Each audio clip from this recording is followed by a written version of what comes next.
Hey, man.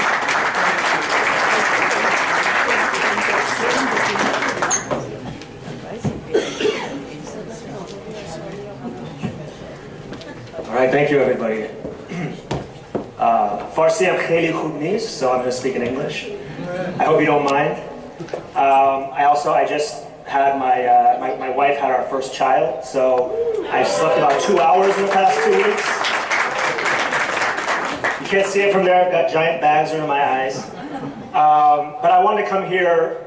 I'm based in Washington, D.C. I wanted to come here to meet all of you and to learn more about this organization, because this is really impressive. This is something that our community does not have in a lot of other places. And a lot of what NIAC works to do is get our community organized and have institutions like this around the country, because that's the fundamental part of building political influence.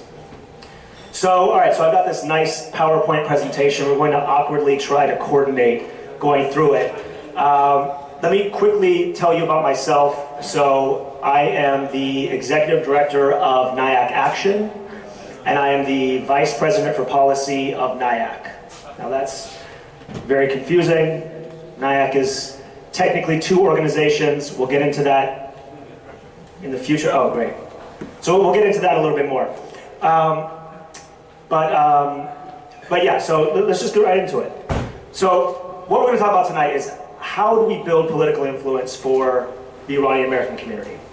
I don't know how many of you are NIAC members or have followed us, but we're going to talk a little bit about what NIAC does, a little bit about sort of civics and politics 101, and then we'll talk about our strategy, especially going into the new year, for how do we actually maximize the political influence of our community. Because we need it. We need it now more than ever. So our community, we've got between 500,000 and 1 million Iranian Americans in the United States. Not a huge community, but significant enough to play a fairly major role in culture and certainly business, and should be in politics. We're one of the most successful immigrant communities in this country. We have the second highest proportion of advanced degrees. We've got the founders and the leaders of some of the top tech companies and businesses in the country. We're one of the wealthiest communities in the country. And yet we are more often than not the victims of Washington and the victims of politics, rather than a community that has agency and has the power to be able to shape our own destiny and to be able to protect our rights and to be able to advance our interests. So we've had some political successes. And just speaking for NIAC, we were one of the groups that worked on the Iran deal. That was sort of the culmination of over a decade of work that we did, work that we took a lot of arrows for that work. We were advocating for diplomacy back when it was not cool in Washington to talk about diplomacy. And so we helped get that deal. We worked with lots of our partners. We worked with the White House. We worked with J Street and Arms Control Association and all kinds of organizations, and we got the Iran deal. And the Iranian-American community played a pretty decent role in that. I think a lot of people, I don't know if anybody here met with their members of Congress or sent an email to Congress or did any kind of advocacy, but we were a part of that victory. But we certainly would not have been able to achieve that as a community unto ourselves. We needed our allies. We needed our allies in the progressive Jewish community. We needed our allies in pro-peace communities, and so we did it with a lot of support. As far as NIAC and NIAC Action, we're in a good place. We've got an upward trajectory. We've got 65,000 supporters. We've got 8,000 donors. We've got a member list for NIAC Action of 30,000 people. And especially in the Trump era, we have significantly increased our operations. We've got some of the major tech leaders now supporting us, and so things are good there. Great. But as far as the political experience for us, our community is being victimized increasingly. A few years ago and to this day, you have sanctions. You still have, I don't know if anybody here uses like Venmo or PayPal. You can't type Persian or Iranian in your transaction description because it gets flagged because it's suspicious because of the embargo on Iran. And you know, there are foreign policy reasons, there are problems with the government there, but at the end of the day, it's Americans who are being targeted by some of these things, and we do not have the power to change that. We have not been able to change that. You've got the Muslim ban, which we all know well. It's really an Iranian ban. 62% of the visas that are blocked by the current iteration of that ban, which, when the Supreme Court does make its decision, and if it is allowed to go forward, is an indefinite ban. 62% of those visas would go to Iranians. So that is an Iranian ban. And now we have what Donald Trump is doing with the Iran deal, these threats to the deal, this cozying up with some of our so-called allies in the region that do not have our best interests in mind. But these are threats to us and our families, and it's something that we need to have more power to be able to influence, and we don't have that. And as Kia said earlier, our ability to have political influence, we're at about 10% of what our aptitude should be. And so, you know, I've been working at NIAC since 2009. I came there, I worked, after school I worked in Washington State in the 2006 congressional elections, the big blue wave when Democrats took Congress and they were going to end the Iraq War and all that good stuff. And then I went to Washington. I worked in Congress until 2009, from 2007 to 2009. I came to NIAC in 2009 when you had the Green Movement. You had Obama entering the first direct talks with Iran that we had in decades. And then we also had a sanctions bill coming down to try to shut down those talks. And in my time at NIAC, I've seen how our community has grown, but I frequently ask myself, what would other communities do if they were targeted like our community is targeted? How would other communities respond to this? What about other communities like the Jewish community, like the Indian-American community, even the Arab-American community? They respond to these things much more forcefully. They've got a network of organizations that are politically active. They've got communities that are organized on the ground locally. And like I said, we've been building it, and we're not there yet. And so I want to talk about how can we establish influence that's on par with the other successes that we've built. And the way that we do that, it's very simple. It's by organizing as a community and building power. And power is a loaded term, but we're going to talk about what real political power is. So we're going to do a background on NIAC, we're going to talk about how Washington works, and we're going to talk about how we maximize our power. So first, a very quick background on NIAC. So we're two organizations, NIAC and NIAC Action. So NIAC was formed in 2002. I think many of you may know Trita, founded NIAC in 2002. This is in the lead up to the Iraq War. This is after George W. Bush is putting Iran on the axis of evil. And it was a time when we had zero organized voice in Washington, D.C., other than some very fringe groups claiming to represent the interests of our community who do not represent the interests of our community. And it was looking like the clouds were gathering for war with Iran. And we decided we needed to have a voice. We needed to have a seat at the table. Who knows Iran better than the Iranian-American community? Who is more impacted by US policy towards Iran than Iranian-Americans? Who knows best what is happening inside of Iran and how that government interacts with its people than Iranian-Americans? Why are we not at the table? So we formed NIAC in order to do that. And NIAC is a 501c3 organization. So I'm not going to do like a lecture on the tax code, but what that means is that NIAC does research and analysis, we do cultural engagement, but it has to be non-political. And we're only allowed to do lobbying up to 20% of our time.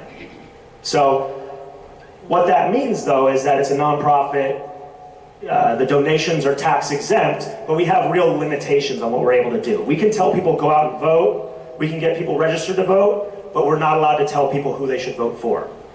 We can go and do advocacy, we can urge Congress not to pass broad sanctions or to support the Iran deal, but we can only do that with 20% of our time and our money.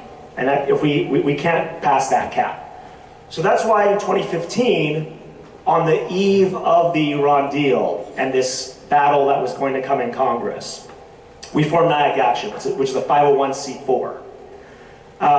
And so what a 501c4 does, what NIAC Action enables us to do, not only can we register people to vote, we can tell them who to vote for. We can tell them who to vote against. We can urge them to raise money for candidates. We can send out emails to raise money for Kia or for other people who are good for our community. And we can also do unlimited lobbying. So in forming NIAC Action, we expanded our operations, largely because we thought we need to help secure the Iran deal, so we needed to not have these limitations on us. But also there was a question of what comes after the Iran deal, and what is the need for a NIAC in our community, and will our community understand that need? If there's not the threat of war, will Iranian Americans respond to the notion that you need an organization in Washington that is engaging in organized political advocacy? And one of the ways that we thought we could make sure that our community was engaged was if we got more involved in the electoral process. And we started to organize around getting people elected who support our community to fundamentally sort of change the landscape in Washington, D.C., rather than just responding to random issues that would come up. So we formed NIAC Action in 2015 for that purpose. I already went through a lot of this, but just a very... Thank you. So our funding comes from donors from around the country, ordinary Iranian Americans, non-Iranian Americans who want peace or support civil rights. We have about 8,000, more than 8,000 donors. That's about 70% of our funding. And then the rest of our funding comes from foundations, like the Plowshares Foundation, like ARCA, like Rockefeller Brothers Foundation. And that accounts for the other 30% of our funding. The way that we decide the issues that we work on is every year we send out a membership survey and we ask the community, what are your priorities? We have that survey, we have a process at our board, and we have a staff process to determine what issues we work on, what is our mandate, and what we're going to prioritize. And then the last piece, this is sort of how we're organized. So we've got 15 staff members now. We've got a research department that focuses on analysis, so sort of like the think tank side of NIAC, putting out reports, doing analysis of issues, going on in the media, things like that. We have the policy department, which is largely the government affairs department. So this is, the team that is always on Capitol Hill, doing advocacy, doing lobbying, trying to affect policy. We've now got an organizing department, and actually Ehsan is in the back of the room. Ehsan is our field representative on the ground here in Southern California. So he is a full-time staff member for NIAC. We are building out our organizing capacity. We're building a grassroots organization with chapters all around the country, and we're starting here in Southern California, as well as we have a chapter up in Northern California with 2 staffers. So that's our grassroots department. We then have our political department that focuses on elections, obviously, and we hired a lawyer who is working on NIAC Legal. So giving us the capability to pursue legal action to protect our rights. So Shayan Modaris is heading that operation up, and we have, through that, filed or been part of lawsuits against the Muslim ban. We're looking at some other legal action we can take, but we think that our community needs to have a legal defense, a sort of legal defense fund, and so we're beginning to start that up as well. All right, so now let's get into the more interesting stuff. So how does Washington work? All right, so this is the checks and balances. It looks a little funky for some reason, but these are the checks and balances. You probably can't see it, but this may be like basic 101 knowledge for some of you, but I think a lot of us, it's good to get a refresher on how the system technically works. So you've got the president, the executive branch, they run the agencies. So the State Department, Pentagon, the EPA, that's all in the executive branch. Then you have the legislative branch, which is Congress, which passes the laws, which decides what the president can do. The president doesn't pass laws, Congress passes laws, the president executes those laws. And then you have the judicial branch, which decides if there's a conflict, decides if laws or actions are constitutional or legal. They all check one another. In theory, we have a functioning government. The Congress works, the president works, the judiciary checks them. And it sounds a little utopian right now, but this is, in theory, how it's supposed to work. And then we have, here on the sides, we've got the press and civil society, which are not technically part of the checks and balances, but in many respects, they're sort of the last defense. And civil society is what NIAC is. It's what everybody who's a member of AIPA is. But in reality, how the system works is through power.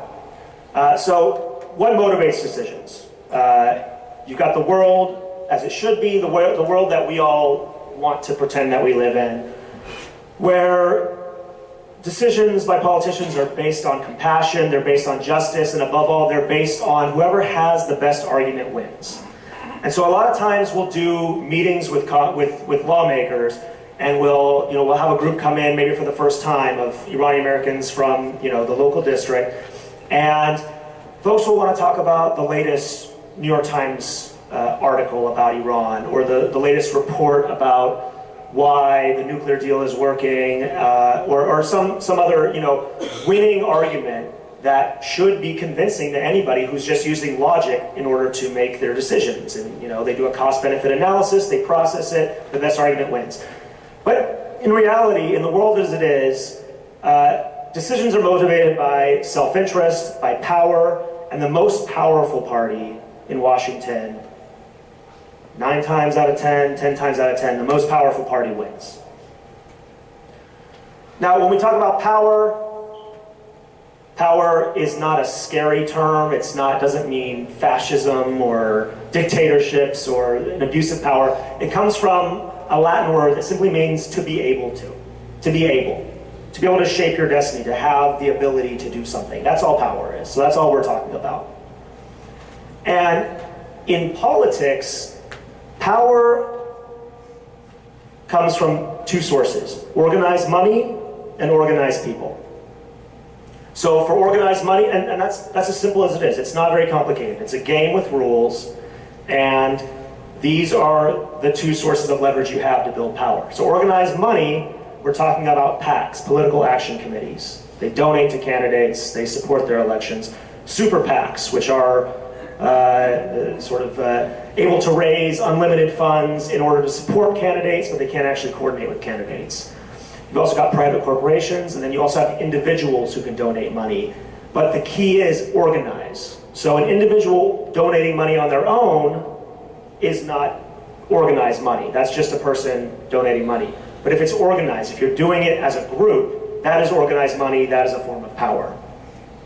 The other aspect, organized people. So civil society, groups like NIAC, active citizens, people who are tracking what their lawmakers do and who show up at events, and voters.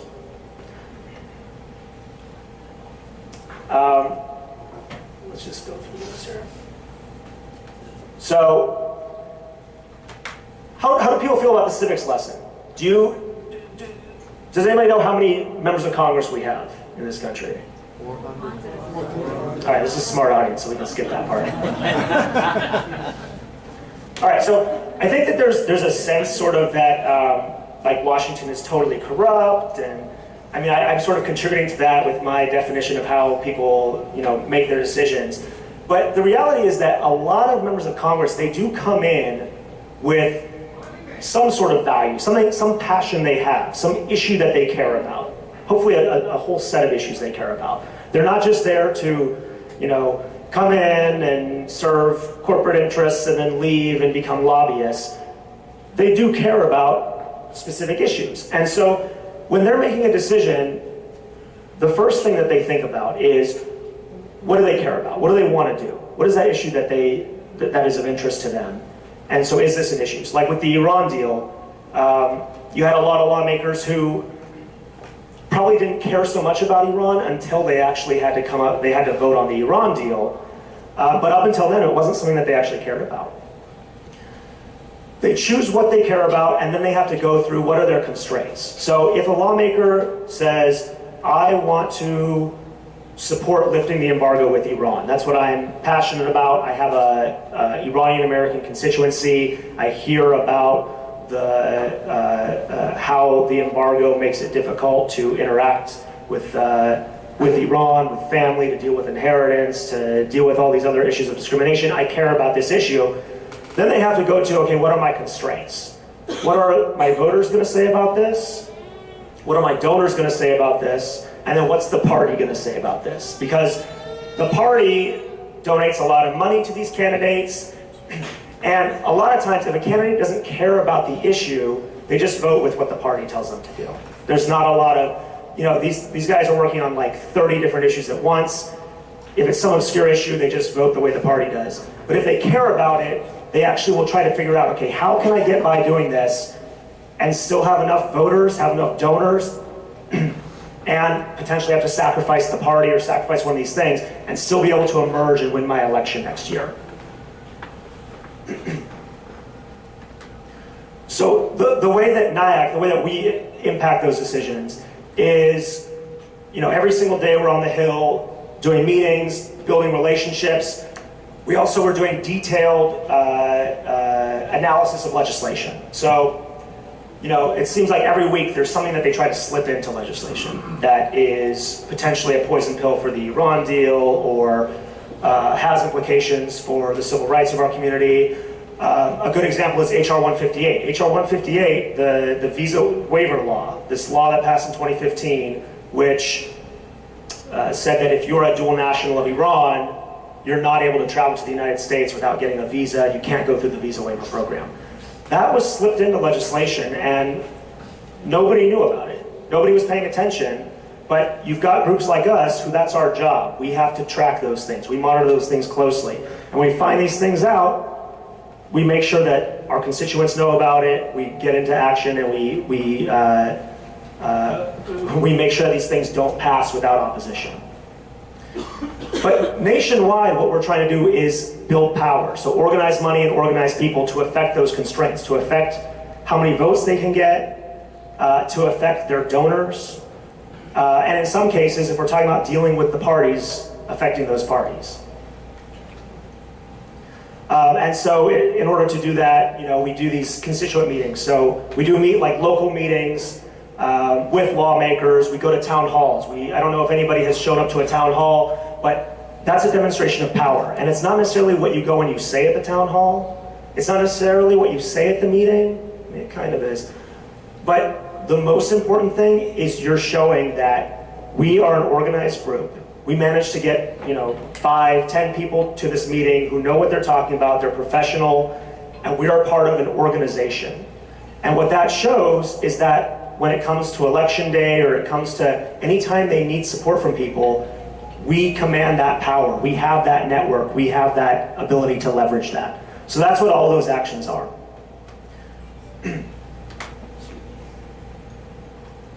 It's my Marco Rubio moment. And then on money,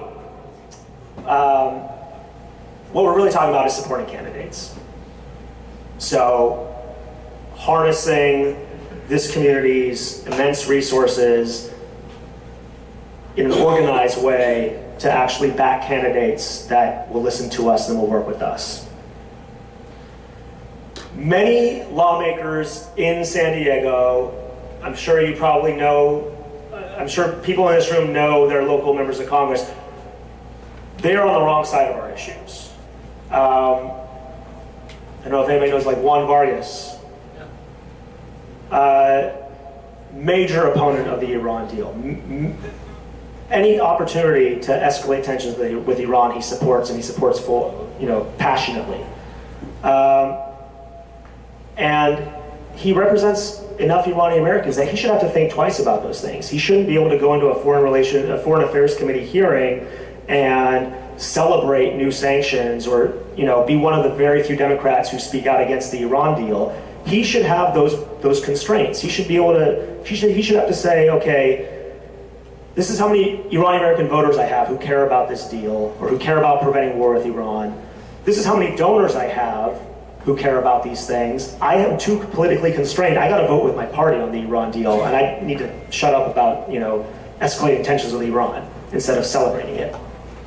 And we track all of this. We have a scorecard where we track all of the actions by these members of Congress. And the idea is that any citizen who wants to be active and informed, any Iranian American who cares about these things, you don't have to wade through, you know, newspaper clippings and all these things. You go to the scorecard and see every action they took.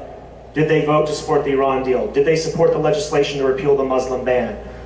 Did they vote for the amendment that was just slipped into the National Defense Authorization Bill that would kill the Boeing deal with Iran and upend the Iran deal? That's all tracked on this page. It's just a matter of actually getting people to care about these things. And so, if we show up and hold them accountable, we can actually start changing those dynamics. But what's most interesting is how we can utilize this political moment to build our power. So the real problem is we don't show up. So we're looking at some of the districts that are going to be vulnerable in 2018. In Orange County, in 2016, we had less than 30% of eligible Iranian Americans actually show up to vote.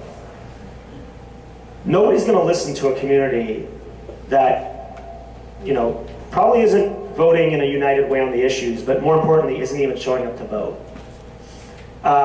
In 2014, which is the last midterm election, we had less than 10% of Iranian Americans that showed up. Nobody's going to listen to us if that's the case. But it's not our fault because nobody has actually actively sought to change that. Now, I know people are working on it, and I know that it's been tried, but 2018 is the year that we have to change that. Because 2018 is the year where we've been directly attacked with the Muslim ban. It's a time when, well, we'll get into the dynamics, but in California especially, we have major opportunities to change the political landscape. The other thing that we don't do is we don't donate in an organized way. So we went through our NIAC supporters list, and this is when we were forming NIAC Action, and we saw that Iranian Americans donate $700,000, or sorry, NIAC supporters donate $700,000 to candidates each year. It's probably a lot more than that if you look at the whole community. But the problem is, with a few small exceptions, that money is not donated in an organized way. It's not donated and earmarked as this is Iranian Americans who are donating, and they're donating because they want to prevent war, or they're donating because they're pissed off about the Muslim ban and they want to reverse it and they're supporting a candidate who does that. Instead, it's these one-off donations, and that diffuses the power of our community. It makes it so that we don't actually have an impact. We just are working as individuals instead of as an organized, cohesive unit. So what we're doing is we want to try to change that. And that's why we hired Ehsan, that's why we are hiring people on the ground. Our 2018 strategy is to galvanize and empower our community so that we can have a major impact on these key races in Congress, and have enough of an impact that we can shape some of these races and actually alter the political balance in 2018. So instead of having 10% of Iranian Americans voters show up, we have 50%, we have 75%.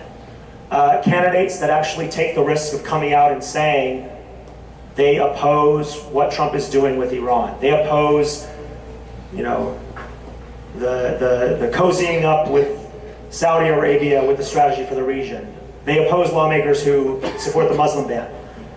We can actually, there's a vacuum right now, and we can send a message to Washington that we're finally here, and that Iranian Americans, we can't be ignored anymore. We're not going to fail to show up to vote. We're not going to fail to donate in an organized way, but we actually have been galvanized by these policies that directly affect us, and we are changing the political landscape, and we are now part of the constraints that politicians have to think about when they make their decisions. This is the opportunity to do that. Let's go into the landscape here. Let me just skip forward. So in Southern California, actually let's go here. In Southern California, we've got at least 4 districts that are that are important in this election. Now, these districts, they're all in Southern California. They all have major Iranian American populations. every one of the incumbents opposed the Iran deal and support a more confrontational approach that could lead to war. They all refused to stand up to the Muslim ban, and in some cases actively supported it. And these are all districts where, for the first time since the districts were created, their voters actually, they voted for a Republican for Congress, but they actually voted for Clinton for the presidency. When in the past they voted for Romney, they voted for McCain, they voted for Bush. And so what that means, I mean, that's not a partisan thing. That means that they were so repulsed by what Trump was talking about and what he was promising to do that they actually went out of their way to vote against him. And so that leaves these lawmakers extremely vulnerable because their constituencies are not with Trump. And the more that these lawmakers are identified as standing with this president on these issues, the less likely they are able to win their re-election. And so that means that we actually have major leverage with them. We actually have a lot of power because they are vulnerable. If we get organized, we actually have power to change things. So first up is Darrell Issa. Darrell Issa has 3,700 Iranian-American voters in his district, but only 1,500 are registered to vote. So only 40%. Dana Rohrabacher. Dana Rohrabacher, after the ISIS attack in Iran, he said we should be celebrating the attack. This guy has 6,644 Iranian-American voters in his district. How can he get away with saying that? How can we let him get away with that? Less than half are registered to vote. Ed Royce. Now, Ed Royce is the chairman of the Foreign Affairs Committee, and I do have to give him credit. So, I mean, I have a lot of problems with some of the policies he's pursued. But it's pretty interesting, you know, when Trump decertified the Iran deal, I'm sure you will follow this very closely, he kicked it over to Congress. He gave Congress a 60-day window to pass sanctions, to snap back sanctions in violation of the deal, to basically, have the U.S. leave the deal, potentially collapse the deal. And we were very concerned that, okay, Ed Royce, leader of the Foreign Affairs Committee, every single Republican in Congress all voted against the Iran deal. So now Trump has given them this window. They're going to end up passing these sanctions. They're going to kill the deal. But when the rubber met the road, similar to the efforts to repeal Obamacare, the Republican leadership decided they did not want to actually go forward with that approach because of the very real implications that it would have. And Ed Royce was actually sort of in the lead of that effort. And so what Ed Royce did, I mean, it's not extremely noble, but what he did instead was he took a sanctions bill that had already been passed in March of this year. He repurposed it and just passed the exact same bill to be able to say, okay, we did something tough on Iran, now let's not talk about killing the deal. So this is somebody who, you know, if you take the politics out of it, he actually did do the right thing by trying to avoid killing the deal. That being said, we are now seeing a flurry of these other measures that are coming through Ed Royce's committee, which are designed to kill the deal in a much more intelligent way. And that's what we're really talking about. Just because congressional leaders didn't want to follow Trump's approach with this, which was just like the most asinine way to do this, to basically, you know, walk through the front door and announce, we're going to cheat on the Iran deal, we're going to violate our commitments, we're going to be the party that screws this thing up. These guys are smart enough to not want to do that. But instead, they are going through with a policy to try to reduce the benefits that Iran gets under the deal. Make it difficult, for instance, this thing with Boeing, to try to kill the Boeing deal, to try to signal to other countries and other companies that the deal is in limbo, so don't invest. And the whole idea there is to be very smart about this and kill the deal through the back door. Basically strangle the deal in its sleep so that nobody notices it, but it eventually dies. And unless we actually have members of Congress who don't just say, well, that's a really dumb approach, so we're going to go through this smarter approach and we're going to pass a sanctions bill that doesn't have any impact to avoid having to deal with Trump, we need them to say, Donald Trump, why did you decertify the deal? We do not support that. This is bad for U.S. interests. It's bad for world interests, and we don't have that. And maybe Ed Royce could be that person, but he's only going to be that person if he hears from us in our community. And if he is convinced that this is actually in his political interests. And I don't know if that's possible, but we've got almost 3,000 Iranian Americans in this district. Only a little more than a third are registered to vote. And so if that's the case, we're not going to be able to do that at all. And then lastly is the district that Kia is running in, Mimi Walters, in the 45th. She has almost 17,000 Iranian Americans in her district. Now, to put that into perspective, the winner of the primary that Kia is in, they're probably going to need to win about 25,000 votes. So, I mean, this is not going to happen. This is almost impossible. But if every single Iranian American showed up to vote, you would be just, less than 10,000 votes from nominating whoever we want to win that primary. So that's major power if we can get it organized. Unfortunately, again, only a third of Iranian Americans are registered to vote who are eligible. So our strategy, for 2018, our strategy is to change this. So we're hiring organizers on the ground to increase Iranian American voter registration in these districts. Do everything we can to take those numbers from the 30s and at least get them up into the 60s or 70s, at least. But that takes people on the ground. It takes a community that's bought into it. And it's going to take a lot of work. Nobody has ever actually tried to do this on such a massive level. The next thing we're doing, we're educating candidates in key districts, and we're looking at candidates who will listen to our community and who will work with us and who want our support. And so these key districts, these are those 4 districts in Southern California, and then there's a district in Virginia that we're looking at, and there are a few other ones. But right now we're talking about 5 districts. If Iranian Americans can play a role in flipping 5 districts, think about the message that sends to Washington about our political influence. Targeting bad candidates, educating communities about the community about the candidates, and then the most important thing, on election day, and in some cases in the primaries, actually getting out the vote. And anybody who's worked in the campaign knows that is a massive operation. We're going to need to have many staff members on the ground doing that. We're going to need to have volunteers.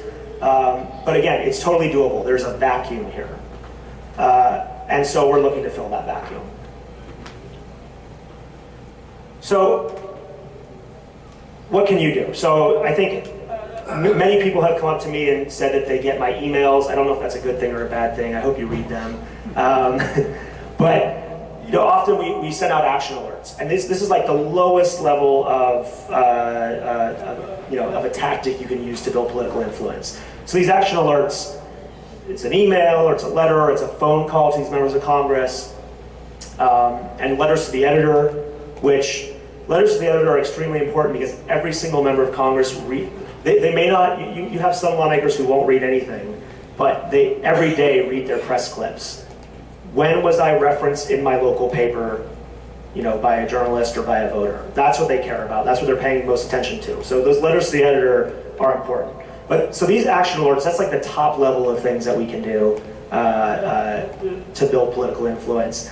And the key to this is that it's organized. It's not just like a one-off email, but it's all of us coming together to demonstrate that we are a collective, we are unified. The other things you can do, get involved with the local NIAC chapter, follow up with Ehsan about what we're building down here. Recruit your network to join these efforts.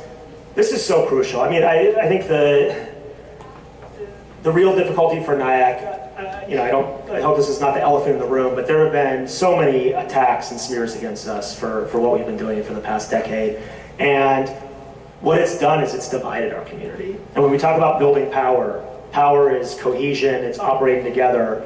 And unfortunately, our community has been stratified by these attacks. And it doesn't have to be NIAC. Maybe some other group comes along and does it. But if we just allow for, within our networks, for smears and for divisive paranoia or coordinated attacks, to cause us to not take action, to be apathetic, or to take down people who are taking action, that is how they keep us weak. And that plays into the hands of all of the powerful interests in Washington who are behind some of these attacks, but who don't want to see an Iranian-American community that actually has political power, who want a clear field to be able to do whatever they want when it comes to our civil rights or when it comes to our friends and family in Iran. So, recruiting your networks, talking to your networks, learning more about NIAC, engaging with me, engaging with Ehsan, all of those things, that is how, that may be the first step for our community in trying to build this political power. I already talked about meeting with your lawmakers, so if every 3 months we have a group, this is the long-term mission, this is like the AIPAC model. AIPAC, it's like the most powerful pro-Israel lobby, if you don't know. They have chapters in every single congressional district. So like when I worked on the Hill, we had a chapter, it was actually just one lady, but she was like always following up with us, had a direct line with a member of Congress, did fundraisers for him, but made sure that at least once every couple of months, usually more than that, she was meeting with the congressman. In between then, she was sending emails to me, hey, did you see this thing? Did you see that thing? And just being an active citizen. And so I couldn't ignore her. And then she was doing these fundraisers, so it was hard for my congressman to ignore her. But it starts with forming these teams, then meeting with our lawmakers and making sure that they actually know who we are. And we've done this in several of the districts around the country, especially in Northern California. We're starting to do that in Southern California. But anybody in this room who is interested you don't have to send daily emails to the staff members of your member of Congress, but if you can go to a meeting with a member of Congress every 3 months or every 6 months, if you can be a part of that team, that's how you build that direct line of communication with that member of Congress, and you build that accountability where they actually have to start listening to us. And then of course we have donating to support candidates. So we are looking at the candidates now. The only candidate we've endorsed so far is Kia in these primaries, but we are sending out a questionnaire to candidates in these 5 races, and we'll be sharing that with our members who are interested to be a part of this political process. And potentially we will endorse them. If not, we will allow our members to decide what they want to do. But organizing these funds for supported candidates is going to be really crucial, and is an area where we have sort of a comparative advantage compared to other communities. And then the last thing, is to support and get involved with our election efforts. So in January, after we do those surveys, we will be reaching out via our email list to see, okay, do you want to be a part of this project? Do you want to get political updates? Do you want to be bought into this? Just by joining that and becoming involved, you can help us build this political influence. So that's my spiel here. I don't know if I covered what people wanted to hear. I know people wanted to talk a little bit about the potential threats of war in the region, war with Iran. Maybe people want to talk about the status of the Muslim ban. Anything. You want to ask me questions about NIAC. Anything's on the table. So let's do Q&A.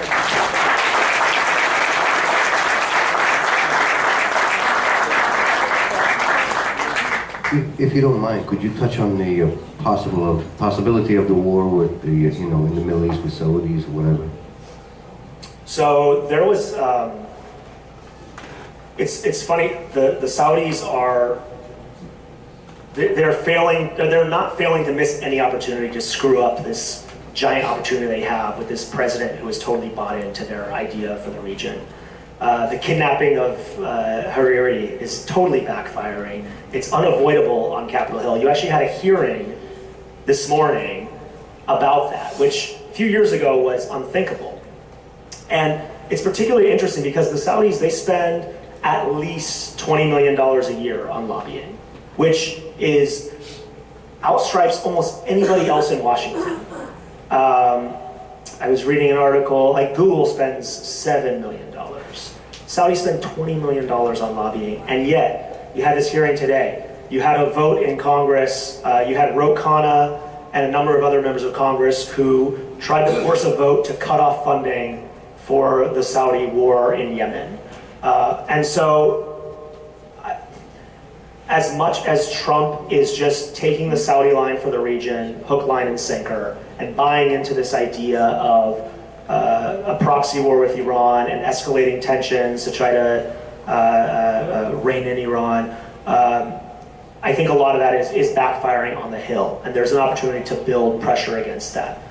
Now, as far as the possibility of war, I mean, I'm trying to be optimistic here because there's a lot to be negative about, given that we have a president who doesn't play by the standard rules. You know, we talk about these political power rules, and Trump seems to sort of be immune from those things. But I think it is hopeful that Trump decertified the deal and sort of called the bluff of Congress. Congress had this golden opportunity to kill the deal, and they didn't do it.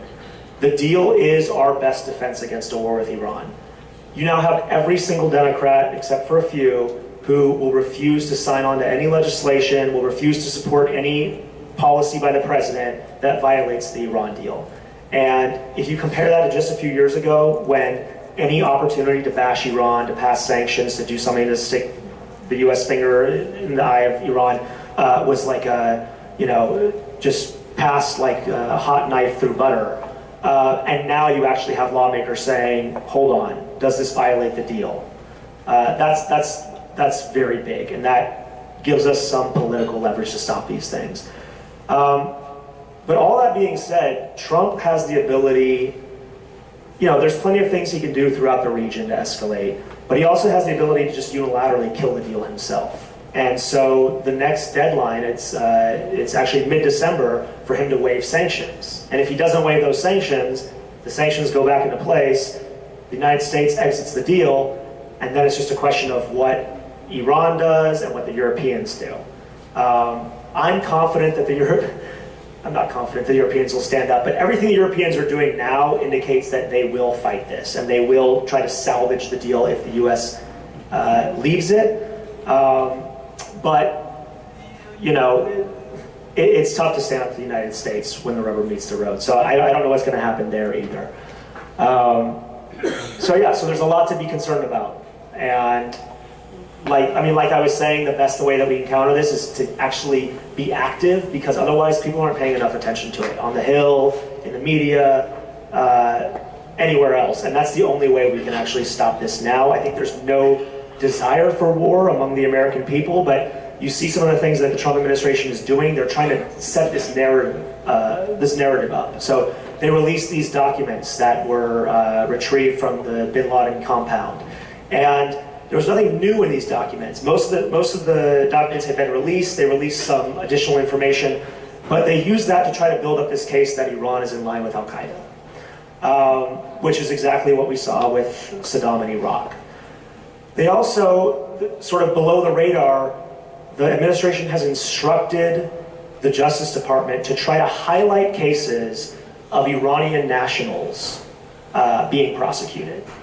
Not because they're tied to any security threat or associated with the Iranian government or anything like that, but just to sully the name of Iran in the media and try to get stories out there about Iranians, you know, doing hacking and all these things that are bad and they should be prosecuted, but there's actually an attempt to publicize those things, which only indicates to me that they're trying to sell this narrative to escalate with Iran. So we've got a lot to fight against when it comes to that issue. I would appreciate if you could please line up right here if you have any questions. Jamal, thank you very much for giving us a lot of useful insight and some hope. And I've been a supporter of NIAC, but besides all the good stuff that you gave us tonight, I think what resonates in my mind is organize, organize, organize.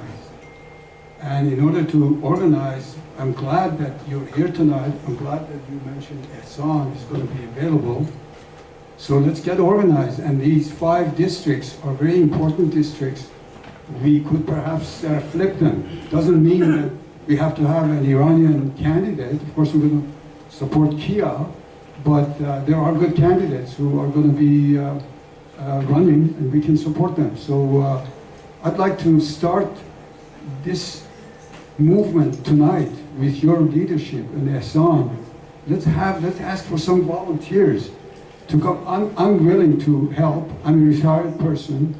I have some experience. I've been active in the last 10 years in every election cycle, and I could be one of the volunteers working with Ehsan and with you. So let's ask for some volunteers tonight.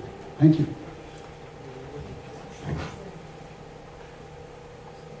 Thank you very much. I really took advantage. It's up to the organization how they want to do that. If they want to do any follow up, I mean, unless you don't want to raise hands. Yes, of course. All right. Who wants to follow up and be a part of flipping these districts and volunteering to make a difference in 2018? Awesome. They can go to Ehsan and have their names. Yeah, so Ehsan will follow up with you. Yes. He'll take your names. We'll build a chapter here in San Diego. I don't think we have a chapter here at all, do we? We'll build a chapter down here, and we'll work on not only this political effort, but there's always something we can do. We have so few champions in Congress. We have some good members of Congress down here. They're our allies, but they're not our champions. When we need them to fight for us, they don't fight for us. They play defense for us, but we need champions. And so by being active, we can actually build them into champions who are seeking out opportunities to fight for us. Thank you. Thank you very much, Todd. My question is there any rapport and relationship between NIAC and government of Iran? And what is the relationship between these two entities? So I mean, you've probably heard every single rumor about, Trita as an agent of the government of Iran, or maybe he's Mossad, or he's CIA, or there's no relationship like the one that people allege. So I think the main attack on us is that when Zarif was the UN ambassador, he visited Congress. He knew John Kerry well, he knows Dianne Feinstein well, and he emailed with Trita about it. And they took that and they said, oh, because Trita talks to the UN ambassador from Iran and he was on the Hill, he must be a lobbyist for him. And they ran with that. NIAC we sued an individual for defamation for spreading these lies against us. We lost the case. We were unable to prove that he knowingly lied about us. His defense was he unknowingly spread these fabrications. But because NIAC is headed by Trita, who's considered a public figure, and because the person said that they didn't know that what he was saying was wrong, we failed to win that case. In that process, we had to turn over every single email we had ever sent. And those emails were leaked to the Washington Times. This is back in 2009. Leaked to the Washington Times, they were put on these websites. I don't think there's an organization in Washington that has more transparency than NIAC. If there was something actually there, you would have seen it. And those allegations came from a time, it was during the Bush years when the idea of talking to Iran was essentially criminalized. I've met Javad Zarif. We have discussed, I was with a group of other Iranian-Americans from NGOs. Trita has met him as well, has talked to them. That's it. Talking to a government is not a criminal act, and it doesn't indicate anything about supporting that government. We're an organization that advocates for diplomacy, for engaging those parties. If we didn't engage with anybody who was willing to engage with us, we would be hypocrites. And so we practice what we preach. But any other allegation that's out there, I mean, I challenge anyone to try to find something that actually sticks, that actually holds any water, and everything is out there for people to decide for themselves. Unfortunately, there's sort of this rumor campaign, and what has happened is you've got people who are just dedicated to, and maybe for justifiable reasons. They had very bad experiences with the Iranian government, with the revolution, and all these things. I can't even put myself in their shoes, but are dedicated to, we need to have regime change by any means necessary. We should support the U.S. in doing that. We shouldn't talk to this government. We shouldn't legitimize them. Fine. We're probably never going to win them over. But what some of those folks have managed to do is scare off those of us who are in the middle, who are not so absolutist, who believe that we have to engage. We might not like that government, but we do not want a war. We don't want sanctions that punish ordinary Iranians. We don't want to turn Iran into Iraq. But those people have been turned away by these myths and these rumors, and it's raised the cost for people to buy into what we're doing. They say, you know what, I don't know this or that, I don't know if I buy the rumors or not, but it's too messy for me. Politics is messy, I'm just gonna avoid it. It's not worth the time. And what that's done is it's divided our community, and it's made us weaker. And so yeah, so that's that. Thank you so much. So when you talk about the divide, and recently there's a group of Iranians that have gotten very special access to the president, the current president, through a couple of their people like Giuliani, like Bolton, and they have smear campaigns against you guys and against a lot of other not pro-Iranian but pro-peace groups. What are you guys doing to fight that specific talks that are getting to the to the U.S. president right now? So are people familiar with Mujahideen? Yeah. So, I mean, you cannot go to a congressional hearing on Iran without seeing a bunch of these yellow jackets that they wear. I mean, you want to talk about political organization, they are organized. They are good at what they do. I think they're a cult, which makes it a little bit easier to do that. But they have fooled a lot of people into thinking that they represent all of the Iranian-American community, which they don't. I mean, we don't even claim to represent the entire Iranian-American community, but they are so organized, they are so active that a lot of lawmakers fall into that trap. And now, I don't think the president cares, but you've got a lot of people who have been paid big sums of money to speak for them, like Giuliani, like John Bolton, even Howard Dean. And they have been largely ineffective. They managed to get themselves, they were designated as a foreign terrorist organization, they managed to get themselves removed from that list, largely by leveraging the lives of members of the group inside of Iraq and sort of threatening to suicide for all of them. And in order to get them moved out of the area where they were, the State Department took them off of the foreign terrorist organization list, which we were really concerned was going to open up the floodgates for them to be able to lobby and spend all this Saudi money that they get in order to make a big difference in U.S. policy. That didn't happen under Obama. It is now happening under Trump. They do have a seat. They do have a seat at the table, and I don't think there's anything we can do with Trump necessarily. But what we can do is make sure that we are actually at the table, and that when, like when I go to the Hill, I don't have to say, well, look, they don't represent our community, but yeah, there's 30 of them that are here every day. So, like, I swear our community actually really cares about protecting the deal and preventing war with Iran, but I don't have any of my community with me. You just have to take my word for that.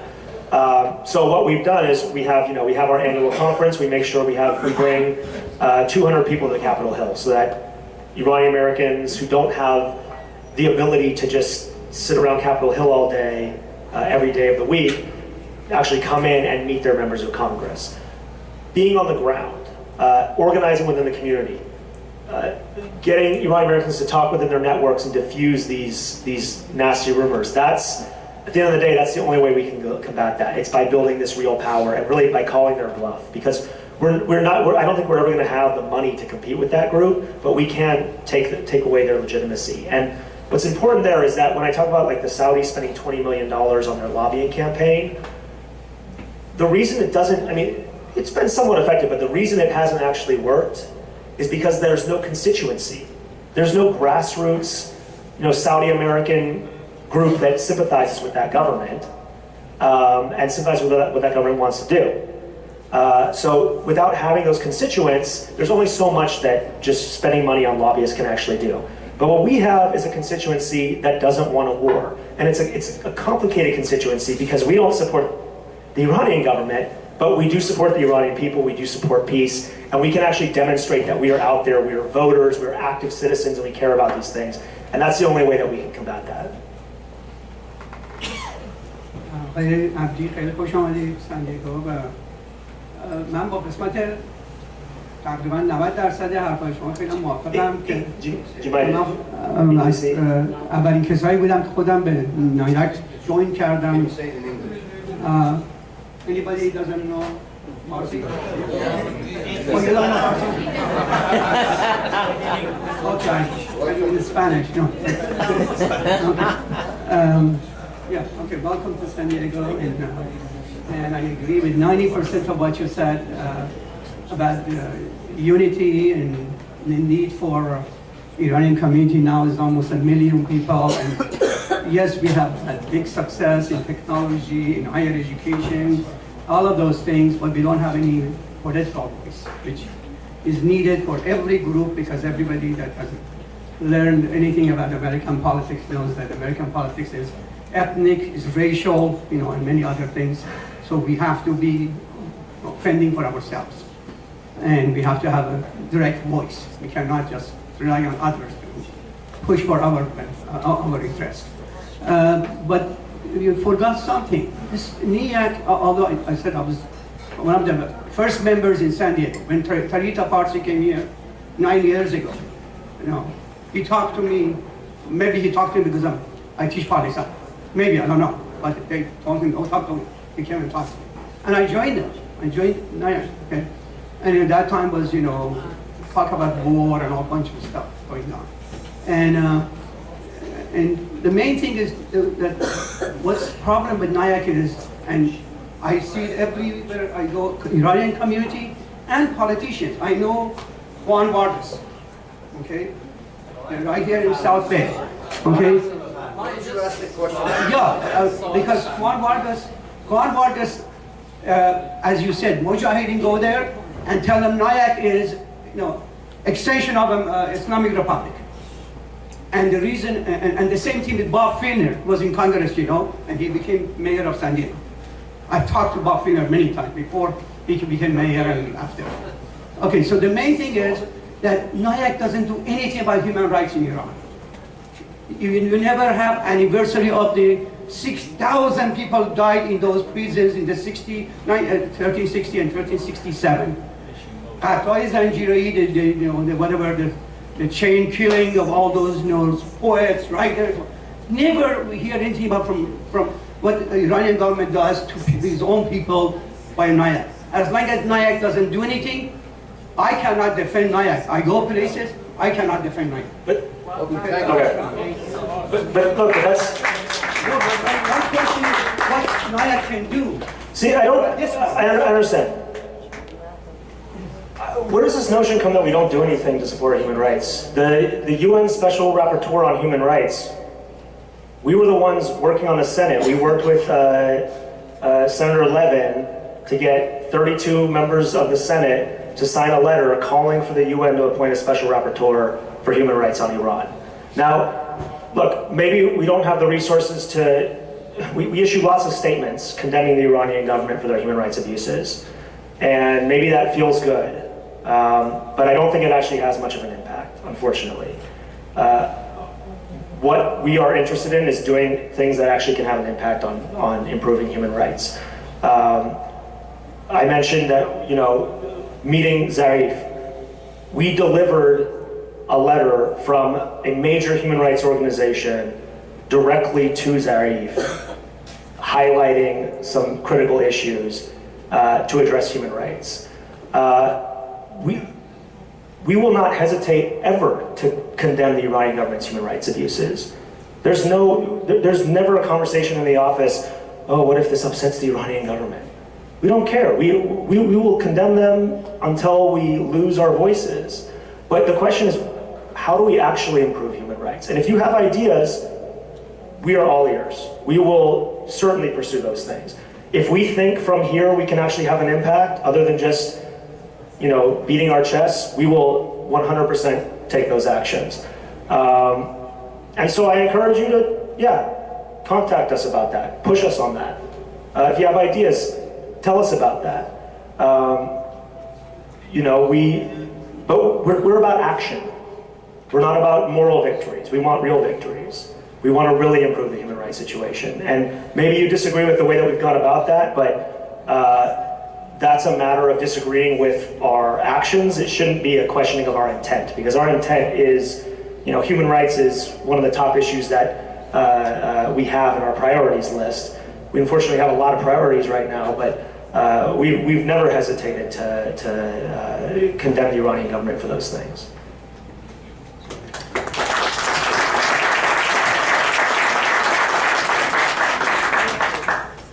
Mr. Abdi, first I want to thank you for your time and effort, for all of the things that you and your group do for our Iranian community. And I have two questions. First is that becoming the member of your society, does it have any complication for us to travel to Iran, and does it cause us any trouble if we be in Iran? And my second question is that you said that you have two sections in NIAC. The other section is NIAC Action. When we're going to pay for membership or donation, do we have to emphasize that this is for NIAC Action, or you do it yourself? Thank you. So this is another reason the human rights issue gets to me, is because a lot of members of staff, we can't go to Iran because of our work. Because we worked, like Reza Marish, who worked at the State Department, he can't go to Iran. Because I have issued these statements about human rights and worked on the rapporteur, I can't go to Iran. We have made real sacrifices because we believe in this work. Now, all that being said, our members have never had any problems with it. Now, you know, we definitely get requests where people don't publicize my name on the website or anything like that, because you never know. I mean, that's the unfortunate, and that's the other thing. Over here on this side, we get criticized by these like hawkish neoconservative groups and mujahideen as being pro-Iran and agents of the Islamic Republic. And that divides our community here. Then we have the Iranian government that threatens people who are active in politics in the United States or active on human rights, and they divide us from that side. And here we are in the middle, trying to convince you that we're fighting legitimately for Iranian-American interests. So that can be frustrating.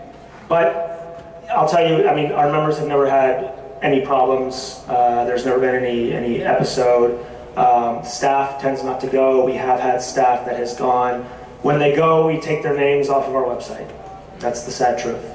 But there are a lot of ways you can be involved without potentially, you know, exposing yourself to something like that. It's all, you know, donations are completely anonymous.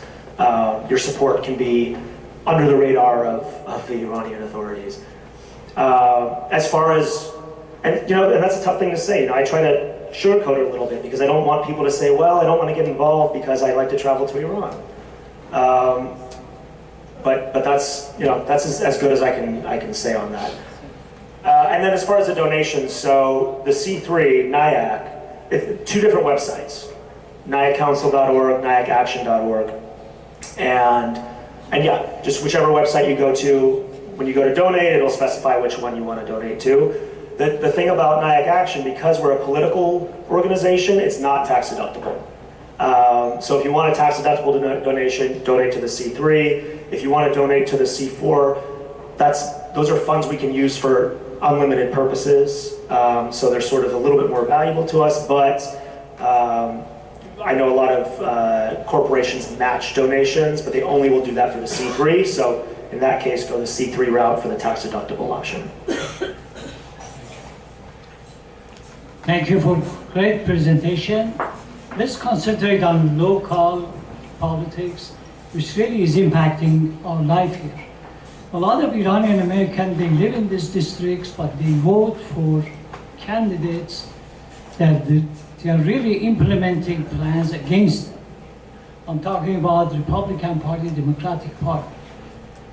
any suggestion how we can educate those Iranian Americans that please be aware, first of all, register to vote, vote for a proper candidate, and go vote the day of the vote. Thank you. So that's exactly what we're building here, what we're trying to do. So, like, Ehsan for the past couple weeks has organized phone banks, which means we recruit volunteers. We go to somebody's house and we actually just go through our lists of members, and we actually now have voter lists, and we call Iranian Americans to encourage them, take action on this. When we get closer to the election, we'll be encouraging people, vote for this person, don't vote for that person. But it's all on the ground organizing. Sometimes it's a lot of work, and sometimes it can be pretty grueling, but that's how we actually educate people. It just takes that one-on-one communication. So that's what you described is exactly what we're building for 2018, and we need staff and resources. We hopefully are going to have 3, 4, 5 staff members on the ground in order to do all that work in 2018 so that people know who to vote for in this district.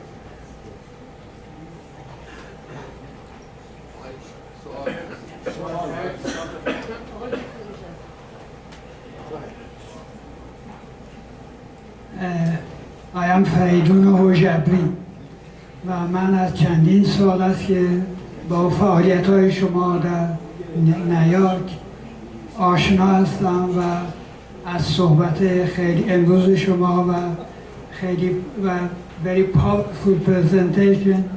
I thank you.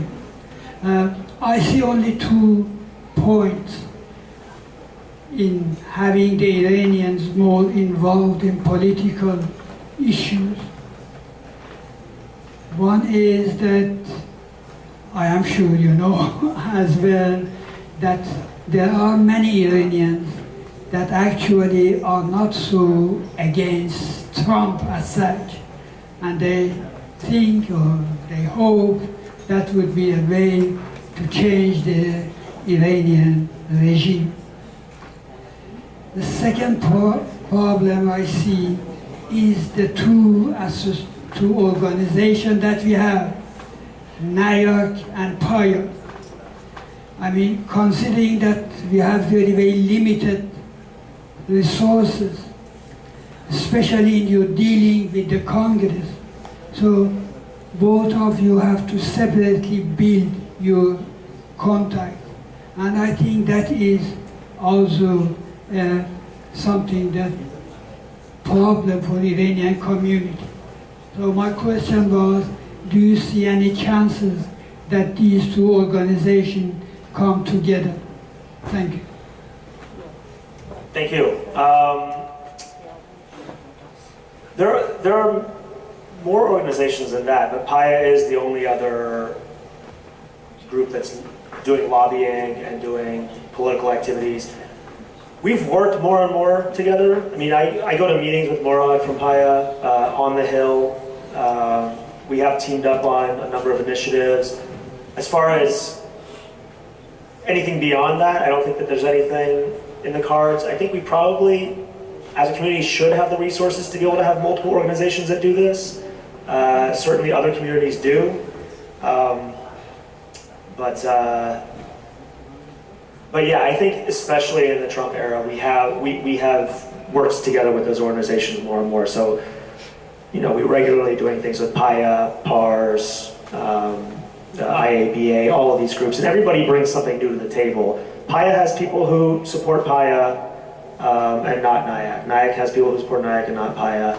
In order to get everybody to the table, I'm fine with having as many organizations as it takes, as long as we can actually work together and coordinate these things. And increasingly, there have been times when I think we were more in competition.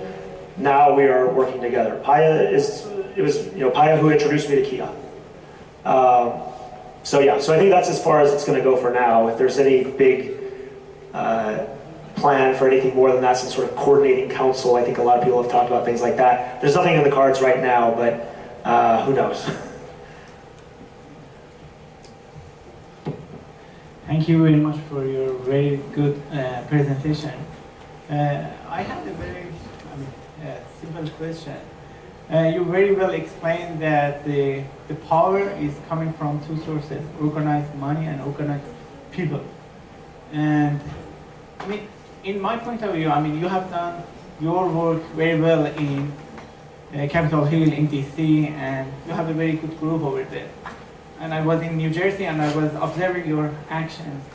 And I recently came to San Diego, and I was saying that you're doing your job in DC very well, but kind of your source of powers, like organized people, most are on West Coast, and I did not find a very good organization here. I mean, my point is that the connection between East Coast and West Coast, I mean, I'm saying that you are hiring a full-time staff here and doing more job here, but my question is that what's your plan to have a better organization and a better foundation, better action, better resources from here in terms of organized money and organized people? I saw that as soon as people ask you about how we can help you, you mentioned that we don't have a chapter for San Diego, but I expected that you initiate, let's start a chapter for San Diego, let's start a chapter for different cities, and I'm sure that many people have it. So let's make it short. So what's the NIAC plan to have a better organization in the West Coast, which is the community of Iranians?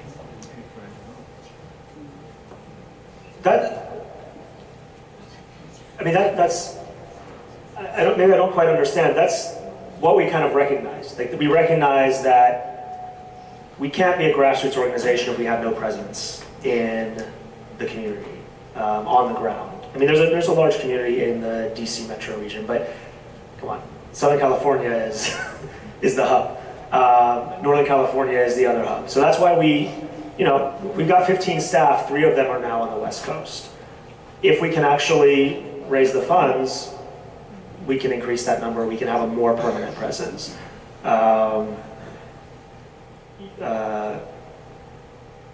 But yeah, I mean, I don't know, I think that there's a total recognition of that, and that for a long time we were sort of a top-down organization. We operated in DC, and we did a lot of like Netroots work, we did a lot of like emails and things like that. What we're now fully investing in, like our top priority is investing in staff for now in California on the ground, so that we actually have a full-time role in these communities. The thing, like the chapter in San Diego, I think we actually used to have a chapter in San Diego, but it was all volunteer run, and so somebody moves away, or somebody gets caught up with work, or has a baby, and it ends up falling apart. So what we have learned, and which we already sort of knew, is you can't actually have a permanent presence if you don't have permanent staff. And so that's why we do have permanent staff, that's why we are looking to grow, and that's why, if we can play our cards right and actually do something big in 2018, I think we'll set the stage to actually kind of grow exponentially in California, so that we have these permanent bases of operation. Jamal, you want to also explain about the membership that we talked before the meeting, that the NIAC no longer has a membership issue, So sure, I won't confuse people. Well, at least they can get a little bit of a clarification as to. So when we formed NIAC Action, we changed our membership structure. So before it was you paid for membership with NIAC. As long as you paid your dues every year, you were a NIAC member.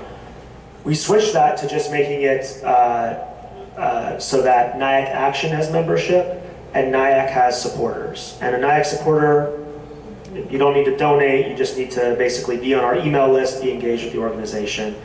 And then for NIAC Action, you're a member just by opting in. It's free. The reason we did that is that we wanted to make it more accessible so that more people could be members. But then on the NIAC Action side, it's very convoluted, but basically as a political organization, you're only allowed to send political communications to your members without it being a independent expenditure. And so we need people to actually be members of the C4 so that we can send them information about these candidates and not have it count as a political independent expenditure. So that all being said, one of the key sort of benefits of membership was that every year we send out this survey, right? And that survey is what sets our priorities as an organization. Now, we allow anybody to take the survey, but when we calculate the results, in the past, we would only our members could actually vote on what our priorities are. So we would sort of take the pulse of the community, but unless you were a member, it wasn't formally, setting the priorities of the organization. Now, that's still the case. So only donors to NIAC are able to, set those priorities. That being said, consistently, what non-members and what members are saying to us are almost exactly the same. There's really no difference. But long story short, yeah, we've changed the membership configuration. We may change it back. We're actually having conversations about that next week. But for now, if that's of interest to you, that's what we're doing. Thank you very much for your great presentation. We appreciate you being here. Could you please not forget to pick up your cups and papers and